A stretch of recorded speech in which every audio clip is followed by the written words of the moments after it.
Olá, pessoas! Eu sou Natasha Henneman, este é o Redemoinhando, e hoje vamos conversar sobre um livro muito bacana chamado Heróis e Maravilhas da Idade Média, do Jacques Le Goff, pela editora Vozes.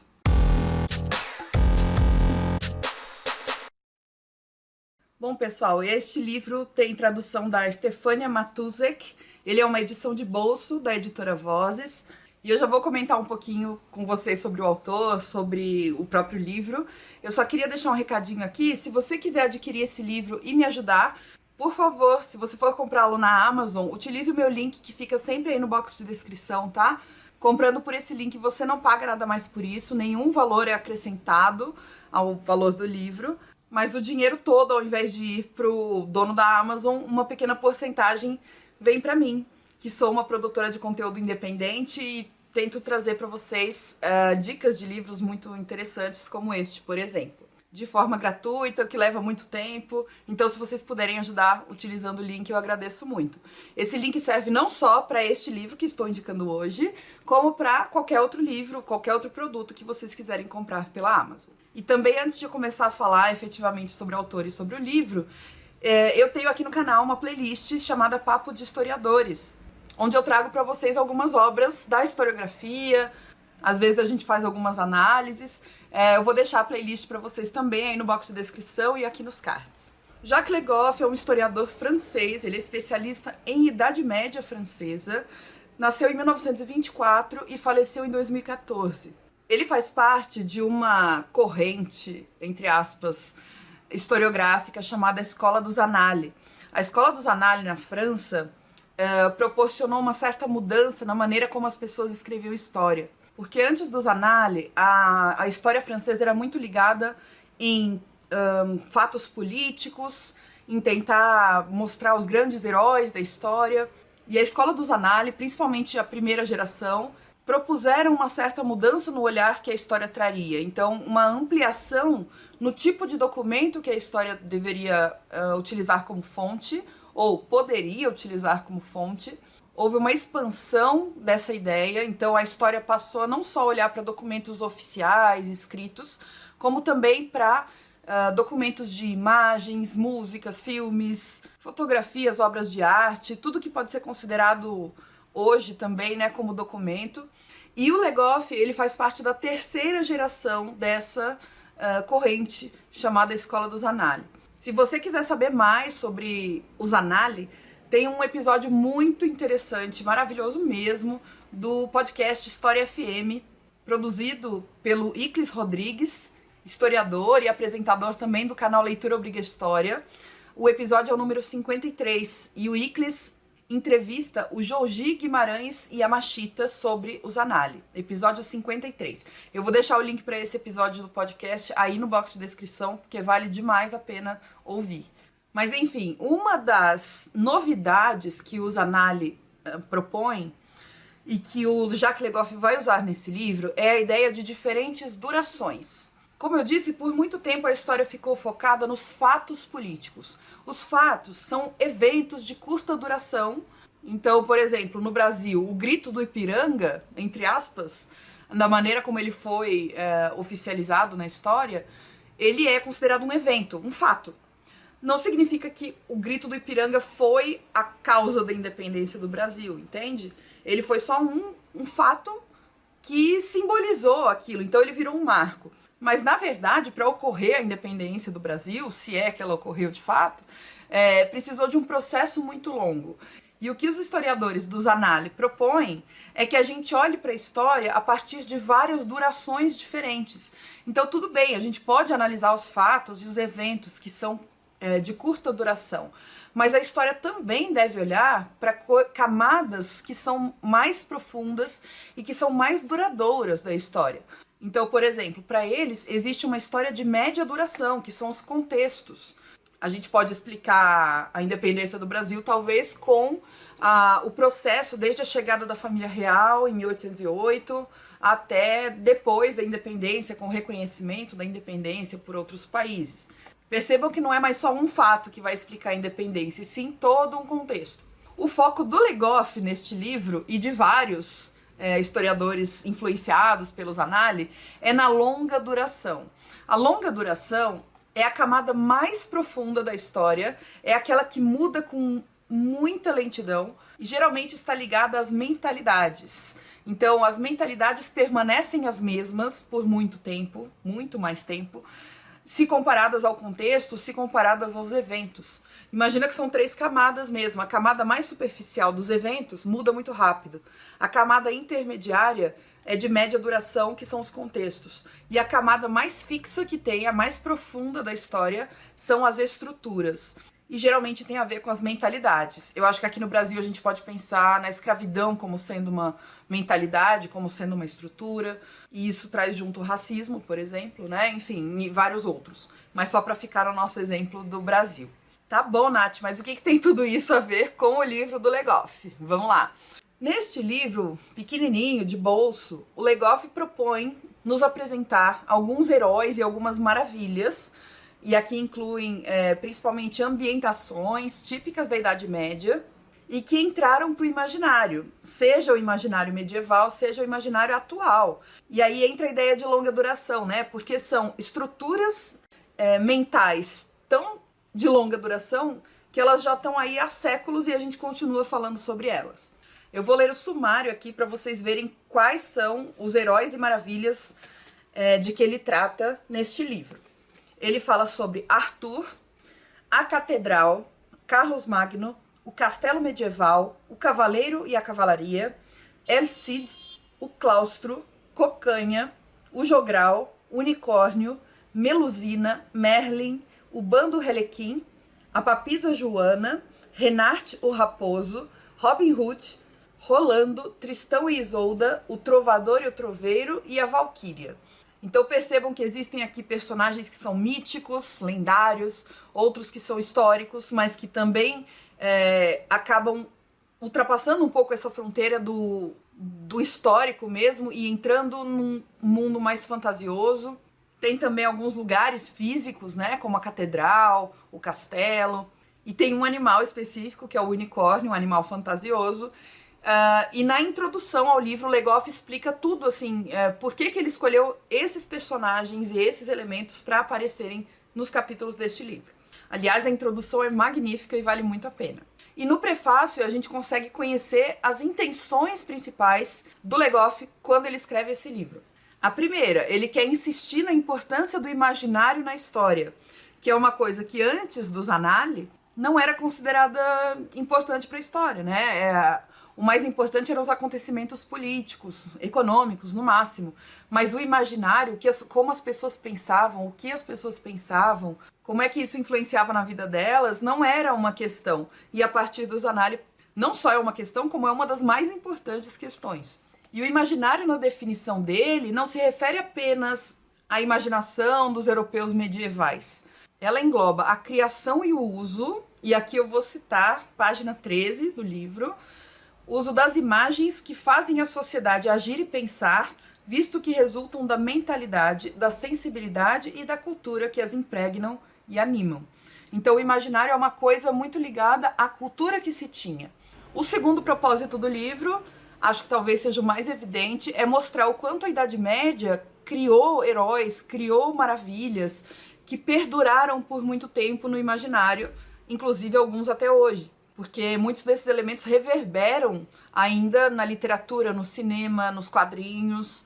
E aqui a gente consegue enxergar a ideia da longa duração, de como as mentalidades são estruturas que mudam com muita lentidão. E terceiro, ele diz aqui, ele quer mostrar e valorizar o quanto a Idade Média era moderna, entre aspas.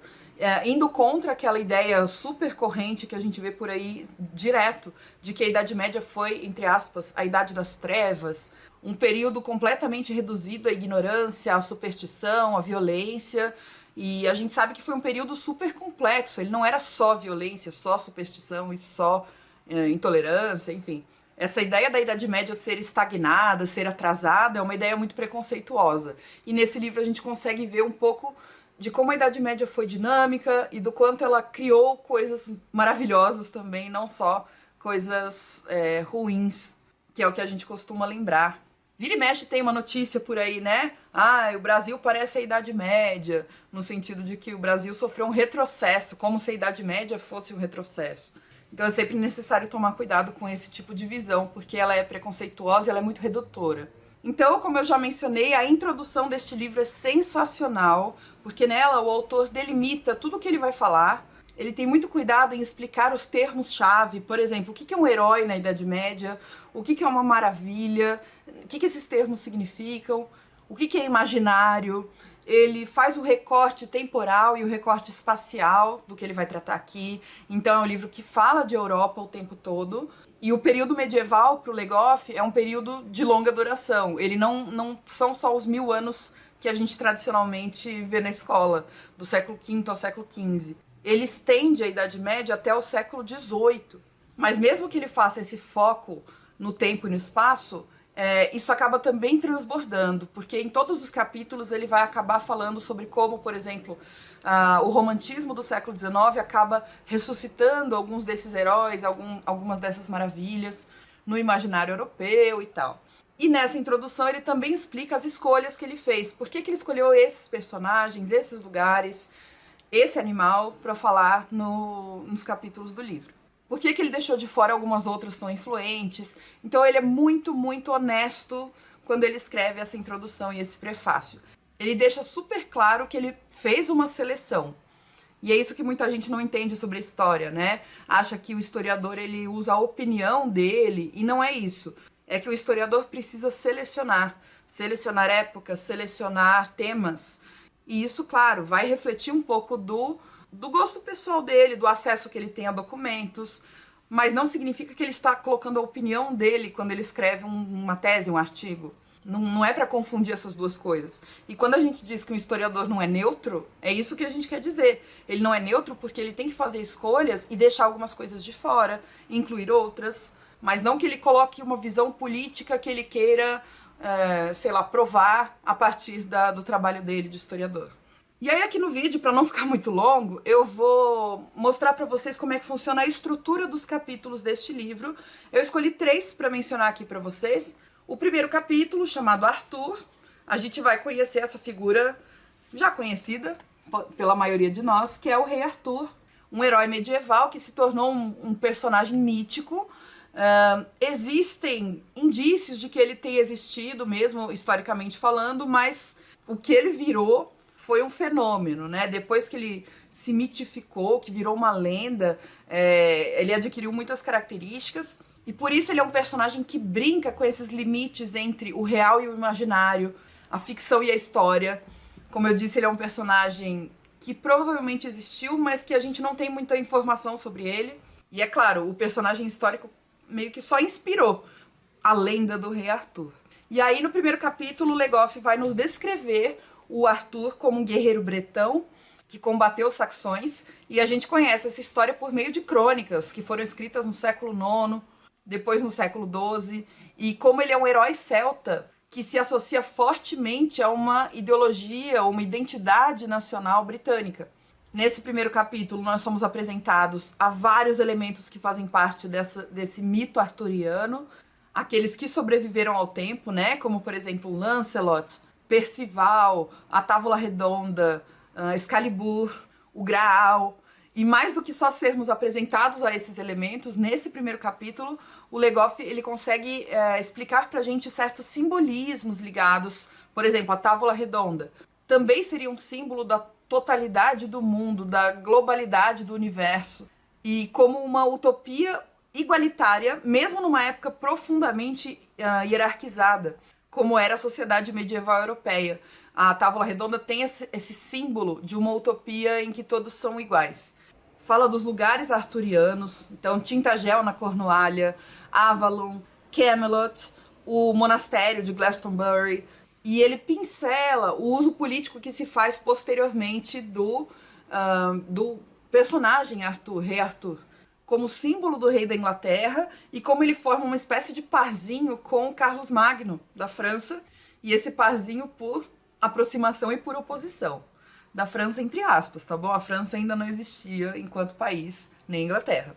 Mas assim, gente, ele não se aprofunda em nada disso, é uma visão muito panorâmica, uma apresentação geral mesmo. E no finalzinho do capítulo, ele perpassa algumas obras, filmes, por exemplo, alguns livros que tornaram o Arthur mais famoso ainda na nossa época. Para falar de um outro capítulo, eu escolhi o capítulo do castelo, porque ele fala sobre um lugar medieval real, histórico, não lendário. E eu acho que nem preciso dizer o quanto esse elemento está conectado com o nosso imaginário da Idade Média. Quando a gente pensa na Idade Média europeia, acho que o castelo é uma das figuras que vem primeiro na nossa mente.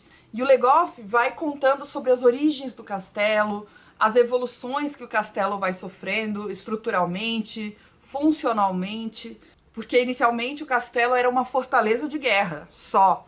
E ao longo do tempo, à medida que vai passando o tempo, ele vai adquirindo também uma função de moradia, de residência. Além disso, ele fala sobre como o castelo é muito conectado com o campo, com a parte rural da Europa, inclusive se torna símbolo do feudalismo, e além disso sempre denota força, poder. É muito interessante como Le Goff vai mostrando as apropriações e as adaptações pelas quais o castelo, a figura do castelo foi passando, inclusive na atualidade, quando a gente vai chegando mais no período moderno, no período contemporâneo. Fala sobre a Revolução Francesa, o romantismo, as histórias infantis que acabam englobando essa figura do castelo. E um terceiro capítulo que eu queria apresentar para vocês é o sobre o unicórnio, que é o único capítulo sobre um animal fantástico que ele escolhe aqui no livro. Por isso é um capítulo excepcional, ele não é nem um lugar, uma maravilha. Ele é uma maravilha, né? Mas ele é um animal maravilhoso, que não é o foco deste livro. Ele não fica falando dos animais medievais. Mas ele coloca o unicórnio como sendo esse animal que é imaginário, mas que convive com figuras históricas também. Então, no final das contas, é um animal que consegue borrar esse limite, essa fronteira entre o real e o fantasioso, que na Idade Média é um elemento muito comum do imaginário. E eu fiquei surpresa, porque o unicórnio é um animal super carregado de simbolismos que eu não sabia. Ele está muito ligado à religião cristã, o unicórnio sendo Jesus, tem alguns simbolismos com a Virgem Maria. O chifre do unicórnio era considerado como tendo poderes curativos milagrosos. Então, como em todos os capítulos, o Le Goff vai acompanhando algumas mudanças em como as pessoas interpretavam e viam essa figura do unicórnio. Então, só falei desses 3 capítulos para vocês terem uma ideia da estrutura deles.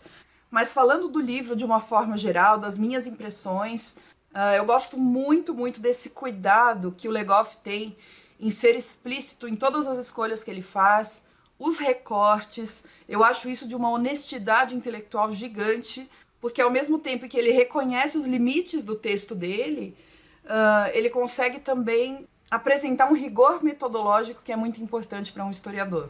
E esse foi um aspecto que também me impressionou quando eu li um outro livro dele chamado A História Deve Ser Dividida em Pedaços. Tem vídeo sobre esse outro livro aqui no canal, mas eu acho que o Le Goff consegue atingir esse equilíbrio entre rigor e acessibilidade. Este livro pode ser lido por qualquer pessoa, sendo historiador ou não. A linguagem é acessível, não é rebuscada, embora contenha informações mais detalhistas, alguns aspectos um pouquinho técnicos, mas nada que atrapalhe a leitura de alguém que é leigo em história. E outra coisa, eu acho muito admirável a maneira como o Le Goff consegue passar de uma afirmação bem geral e trazer um exemplo específico, um exemplo particular para corroborar essa afirmação geral. É mais um equilíbrio que eu acho que ele faz e que a gente precisa buscar, porque atualmente a nossa tendência é a ultra especialização, né? É a gente falar de um caso muito específico que aconteceu em algum lugar, num documento, em um certo período pequeno. E o Le Goff fala, ó, tá vendo isso que aconteceu nesse período pequeno? Olha no geral como é que isso se encaixa. E eu gosto muito desse jogo que ele faz entre o geral e o específico. Eu gostei da estrutura que ele propõe para os capítulos, que passa de uma apresentação do herói, por exemplo, né? Apresentação do herói, uma certa evolução pela qual passa a figura desse herói, as modificações que sofre ali no processo de integração ao imaginário medieval e como isso reverbera depois pela Europa e pelo mundo de uma forma geral na atualidade. Ele consegue dar uma visão geral sobre o assunto, mesmo para quem não conhece esses personagens, esses lugares, essas maravilhas que ele apresenta aqui no livro. Por exemplo, Arthur e Robin Hood a gente conhece bastante pela literatura, pelos filmes, mas tinha alguns aqui sobre os quais ou eu nunca tinha ouvido falar, ou eu sabia pouquíssimo.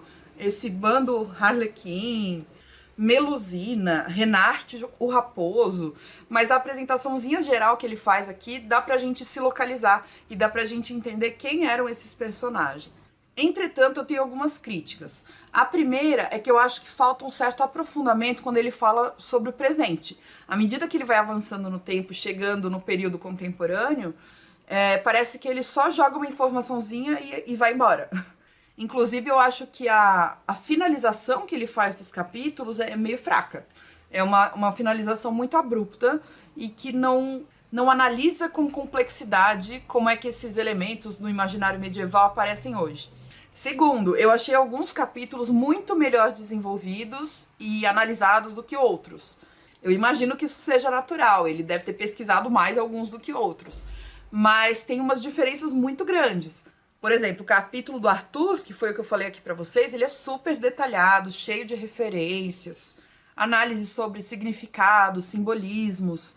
Já o capítulo de Acid, para pegar um outro herói da Idade Média, é bem mais modesto. Ele fala só sobre as origens desse personagem e sobre a mudança pelas quais ele passou ao longo do tempo. Então eu achei que as diferenças entre capítulos ficaram muito gritantes nesse sentido.